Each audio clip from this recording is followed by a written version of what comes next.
Hola, hola, buenos días, buenas tardes, buenas noches. Bien, el día de hoy me interesa hablar respecto de la necesidad que tienen las personas para lograr la libertad, la autonomía, el autocontrol, cualidades que toda persona puede lograr, pero obviamente que el intentar lograr encontrarse un día como persona redimida, como persona libre, como persona no esclava, implica una evolución, implica un cambio, una mutación en la persona, sobre todo en lo relativo al comenzar, a negarse o a la necesidad de negarse a ser víctima. ¿Sí? En primer término, quiero que se ponga de manifiesto, al menos en mi entender, que como concepto antagónico de persona libre, de persona que ha encontrado la liberación, como persona que posee la cualidad de autocontrol, como concepto antagónico tenemos a la persona víctima, a la persona que no solo es víctima, sino que además se siente víctima. Así que mi idea en este video podcast es básicamente poner de manifiesto las contradicciones que se generan tras que una persona se siente víctima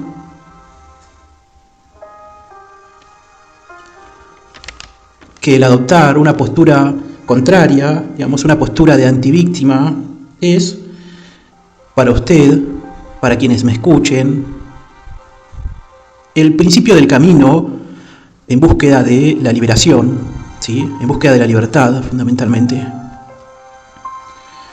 Así que bueno, espero que les guste, intentaré ir abordando poco a poco este tema y sin más palabreo, comencemos.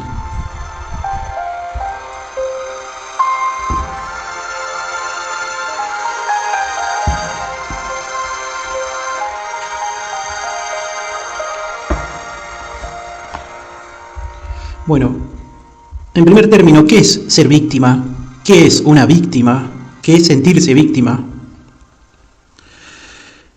Bien, creo que como para comenzar, intentar clarificar este concepto, necesitamos primero abordar lo que significa control, ¿sí? La palabra clave para entender qué es ser víctima es, en primer término, entender qué es control, ¿sí?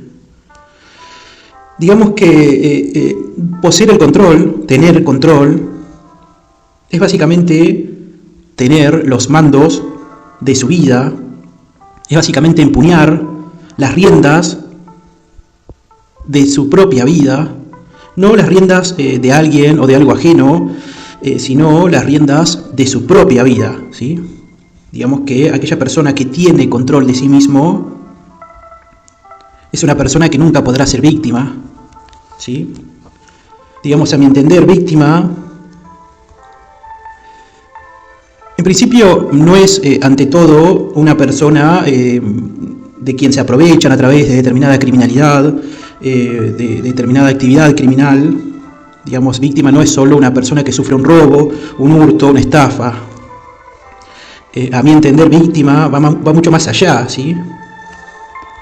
Que víctima son aquellas personas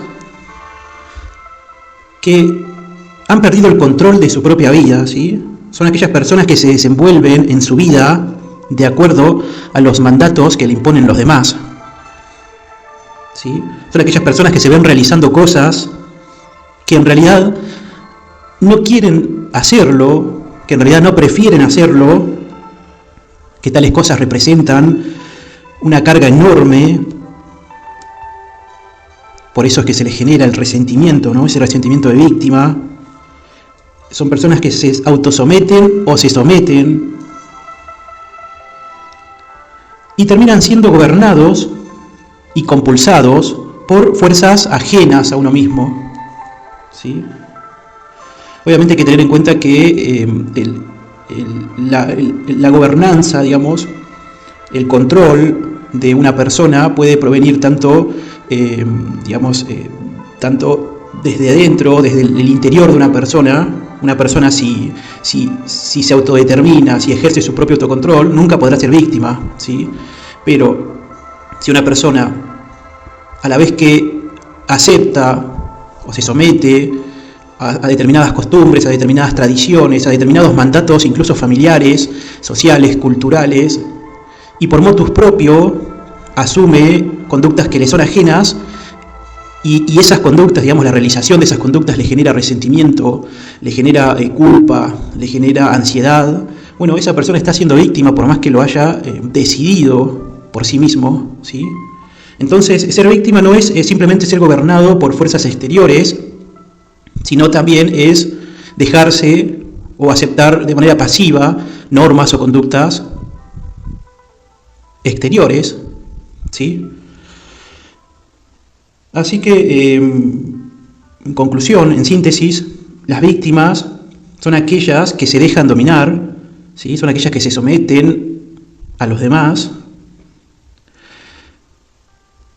No interesa acá si el dejarse dominar o el dejarse someter implica en realidad una aceptación legítima por parte de la persona víctima.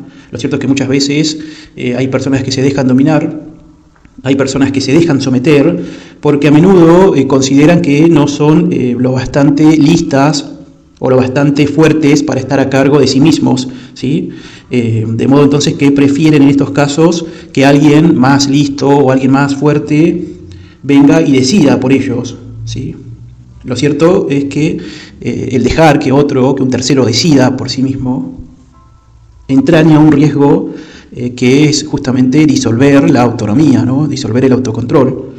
Entonces, víctima es aquella persona que no funciona en beneficio propio, sino que funciona o se comporta de manera contraproducente para sí mismo, que funciona en función, valga la redundancia, de beneficios ajenos, ¿sí? Y que a la vez funcionar de tal manera implica que tal persona, digamos, esa persona puede ser usted, puede ser algún familiar, algún amigo. Yo conozco cientos de víctimas. Lo cierto es que el funcionar en beneficio ajeno se traduce en la persona en un sentimiento de desdicha, en una angustia temerosa, nada moderada, en una pérdida de la propia identidad, ¿sí? Así que lo que quiero poner de manifiesto es que es importante que uno se reconozca en primer término como víctima, que tenga en cuenta la palabra control, ¿sí? El control puede venir desde uno mismo, digamos, desde las entrañas de uno mismo, puede y ser pensado en beneficio propio, ¿sí? No importa qué tan egoísta sea, sino que el ejercicio de ese egoísmo es parte del autocontrol, ¿sí? Y por el otro lado puede venir la decisión directamente ya dada, bueno, estas decisiones son en realidad decisiones exteriores, decisiones ajenas, que para colmo no redundan en un beneficio hacia la víctima, sino que en rigor redundan en un beneficio que le es ajeno a la víctima en definitiva, sino que simplemente beneficia tarde o temprano a los victimarios, ¿sí? Entonces, bien, concluida la definición de víctima, necesitamos ver o buscar, velar por su concepto antagónico, ¿sí? Que su concepto antagónico justamente viene a ser lo que es la libertad, ¿sí? La redención, digamos, en cuyo caso hay un elemento que es común y ese elemento es el control. Digamos que entonces, al momento de yo intentar definir víctima y al prestar consideración respecto de un concepto que era el control, podemos decir entonces que el control es un concepto ambivalente que puede pertenecer tanto al concepto víctima como al concepto libertad, liberación, no esclavitud, redención, ¿sí? Digamos que si el control entonces proviene de uno mismo, estaremos hablando de libertad, ¿sí? Obviamente que la libertad es mucho más que el autocontrol, pero es importante para entender el autocontrol. Y si ese control, digamos, viene desde afuera y no redunda en un beneficio para el sujeto, bueno, ese control en realidad convierte a la persona en víctima, ¿sí? Entonces, si ese autocontrol proviene desde el sujeto hacia sí mismo y los beneficios de ese control redundan en beneficio de la persona, bueno, esa persona ha encontrado el camino para dejar de ser víctima y comenzar el camino de lo que yo denomino redención, ¿sí? Es un camino, es una utopía, ¿sí? Es un paso a seguir, un mapa, ¿sí? Entonces, para comprender la libertad necesitamos también comprender bien respecto del control. Obviamente que libertad significa no tener obstáculo alguno para gobernarse a sí mismo del modo y la manera que elige, ¿sí? Ni más ni menos. Digamos que todo lo que implique modificar, implique alterar, gobernar la propia vida del modo y de la manera que uno elige es esclavitud, ¿sí? Es esclavitud, y a la vez que es esclavitud es ser víctima, ¿sí? De hecho, hay un filósofo muy importante que me gustaría citar, es el filósofo clásico Epicteto, quien en sus disertaciones acerca de la libertad decía: ningún hombre es libre si no es dueño de sí mismo, ¿sí? Escúchese bien, si usted no es dueño de sí mismo, entonces, de acuerdo con esta definición, no es usted libre, ¿sí? Para ser libre entonces no resulta ser, digamos, públicamente poderoso, no significa ser libre, ejercer influencias sobre otras personas, no significa ser libre el hecho de ser una persona intimidante respecto a otras personas, ni pretender someter a nadie para demostrar que uno es libre, sino que ser libre es simplemente ni más ni menos que ser dueño de sí mismo, ¿sí? No ser dueño de otro, sino ser dueño de sí mismo.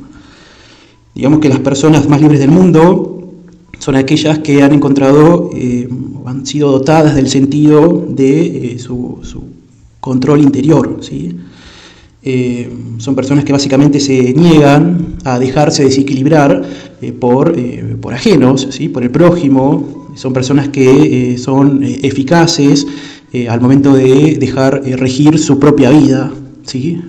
Digamos, son personas que disfrutan la libertad y si bien funcionan conforme a sus propias interpretaciones de la realidad, ¿sí? En función de su propio control, de su propia percepción, son también capaces de convivir serenamente, pacíficamente con padres, con sus empleados, con los ciudadanos del mundo, incluso con los adultos del mundo, digamos que disfrutan de la libertad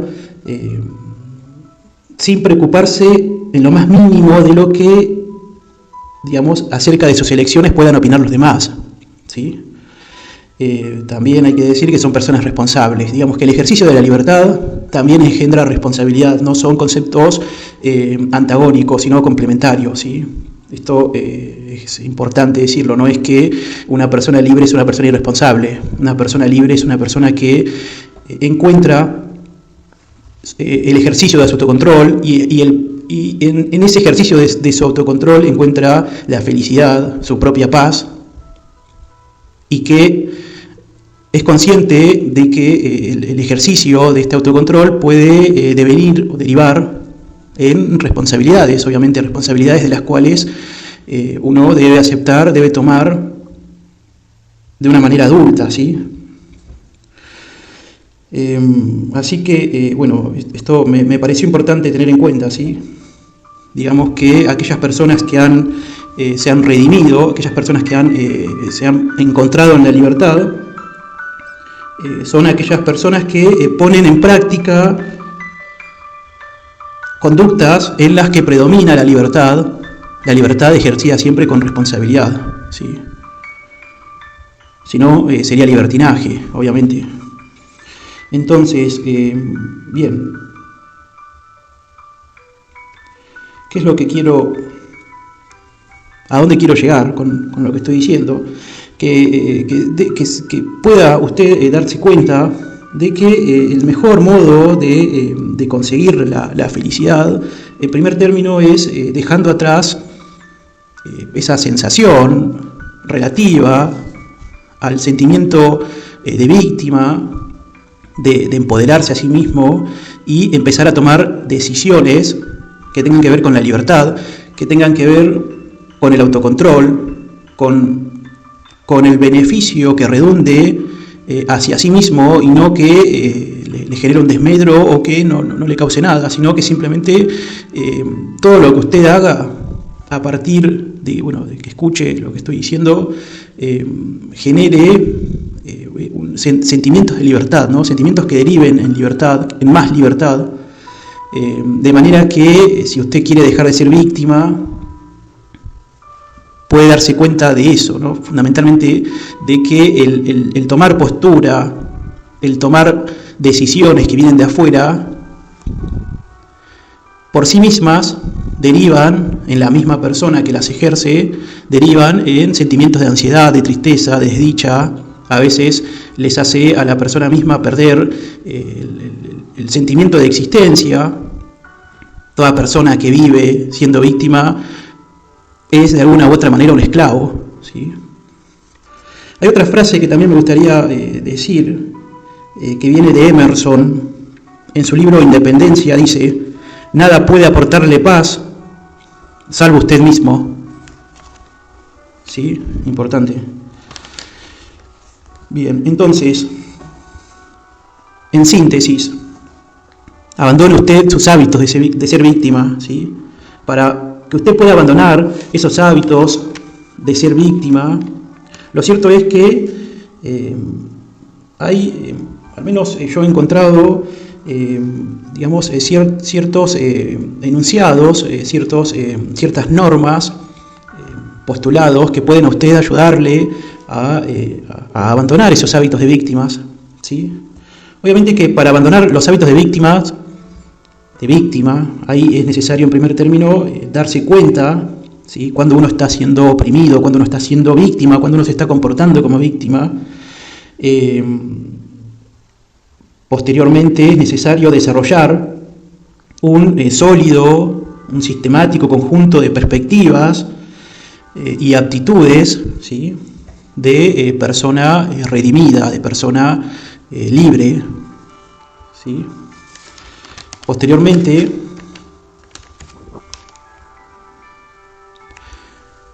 una vez que usted ha identificado o ha aprendido a analizar todas sus circunstancias de vida y que seguidamente ha desarrollado un conjunto de perspectivas y actitudes de personas redimidas, es importante, en tercer término, tomar conciencia de las más frecuentes tiranías que hay en su propia vida, ¿sí? Que no son solo propias de su propia vida, de su vida, sino que muchas veces derivan de la costumbre, de la cultura, de la religión.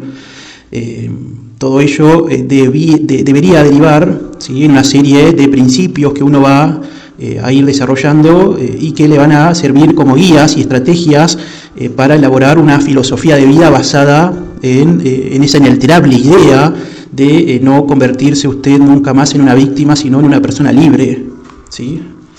Así que bueno, esto es lo que yo quería dejar bien en claro. O sea, una vez que usted haya entendido la diferencia que hay entre ser víctima y ser libre, y ese concepto ambivalente que es el control, ¿sí? Cuando el control viene de uno mismo y los beneficios redundan hacia sí mismos, Eso se denomina autocontrol y es parte de la persona redimida, ¿sí? De la persona que ha encontrado la redención en la libertad.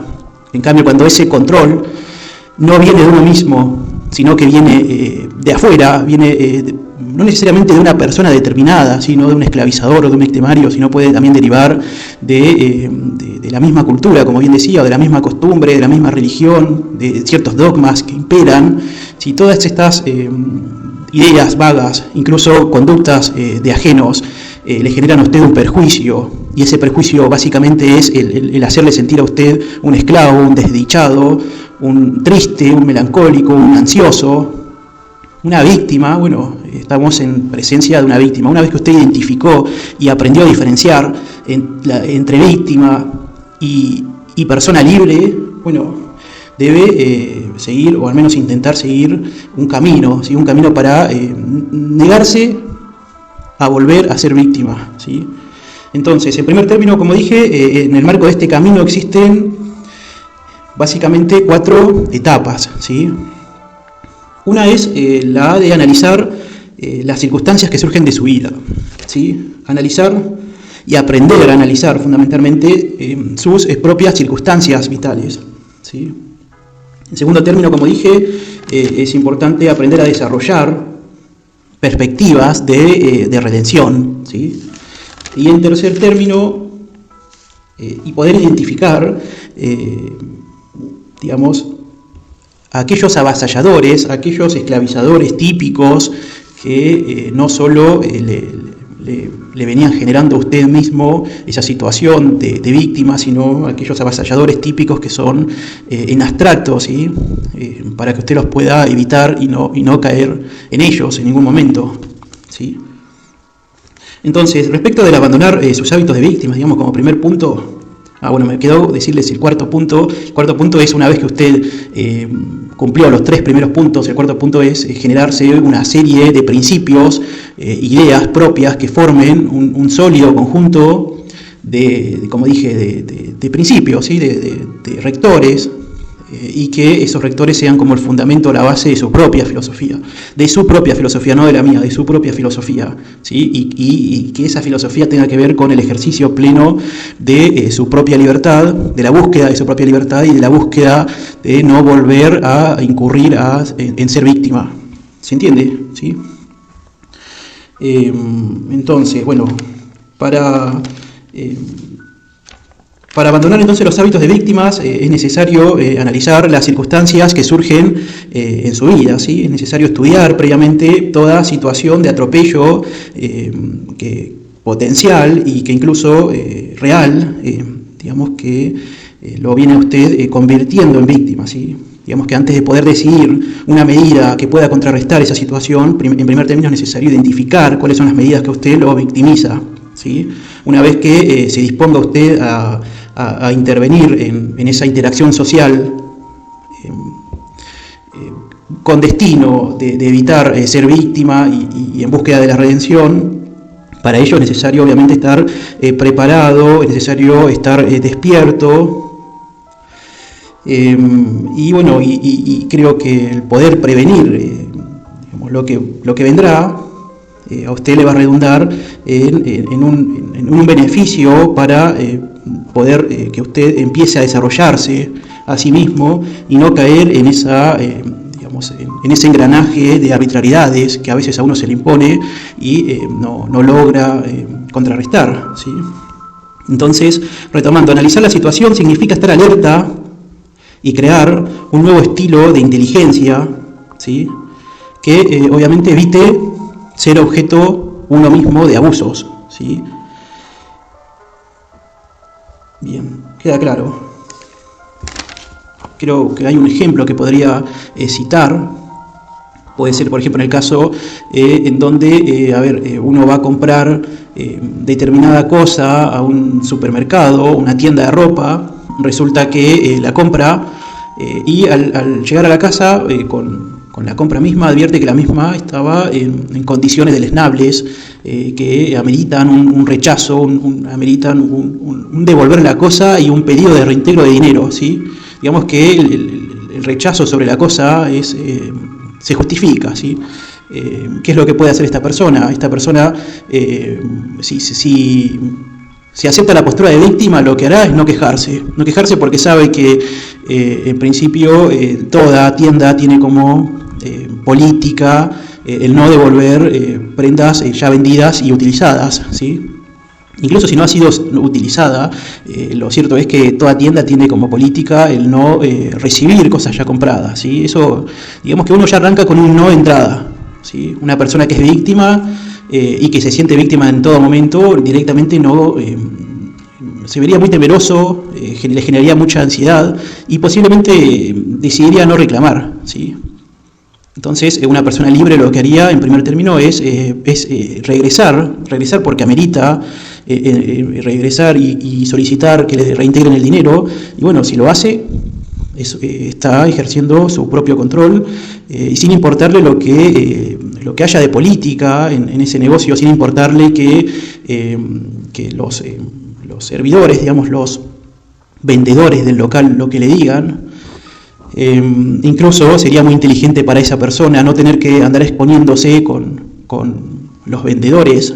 Digamos que sí se podría en primer término intentar hablar cómodamente con los vendedores, con quien le vendió, digamos en puerta de entrada, determinada prenda de ropa, pero donde viene advierta que los vendedores mismos o sea, en seguimiento o en cumplimiento de esa política propia que tienen de no reintegrar las cosas ya vendidas, directamente donde se empieza a complicar la cosa, ir a quien maneja el circo en definitiva, ¿sí?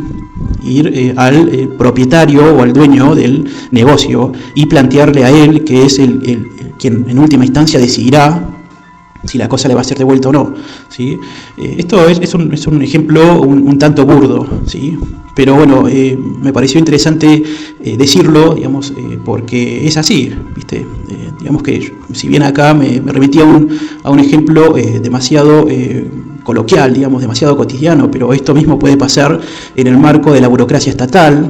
Digamos, uno cuando va a hacer un trámite advierte de entrada que los funcionarios públicos están siendo todos holgazanes, muy pocas personas, obviamente siempre hay excepciones, hay buenos empleados públicos, no digo que son todos malos, pero en la generalidad de los casos uno ya sabe que son holgazanes, que no quieren trabajar o que trabajan mal, que no les interesa en rigor solucionar el problema que uno les va y les pone de manifiesto, pero uno tiene que ir sabiendo que se va a encontrar con eso y tiene que ir con una perspectiva, a ver, lo que quiero llegar acá, tiene que ir uno con una perspectiva de redención, de libertad.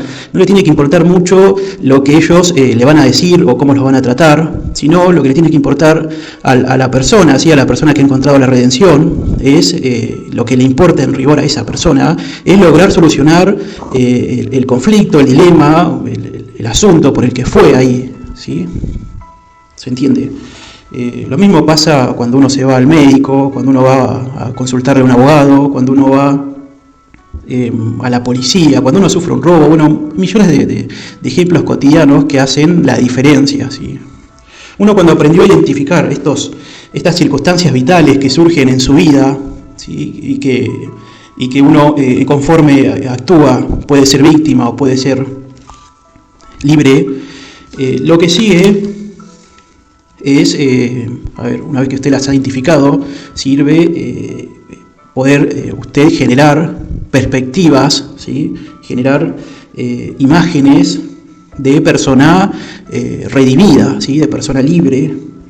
A ver, hablando en términos generales, usted puede aspirar a ser, y no solo convertirse en persona redimida, sino en persona no víctima, ¿sí? Cuando abandone usted la expectativa de verse tiranizado, empezará usted a generar una postura redimida, ¿sí? Una postura de redención, una postura que es multifacética, ¿sí? Que no se circunscribe simplemente en un plano determinado, sino que tiene su correlato respecto de sus propias actitudes físicas, de sus propias actitudes intelectuales, sus propias actitudes emocionales, amorosas. Digamos que esta perspectiva de redención tiene su correlato en todos los aspectos multifacéticos que generan la identidad o la subjetividad, mejor dicho, de la persona en cuestión, ¿sí?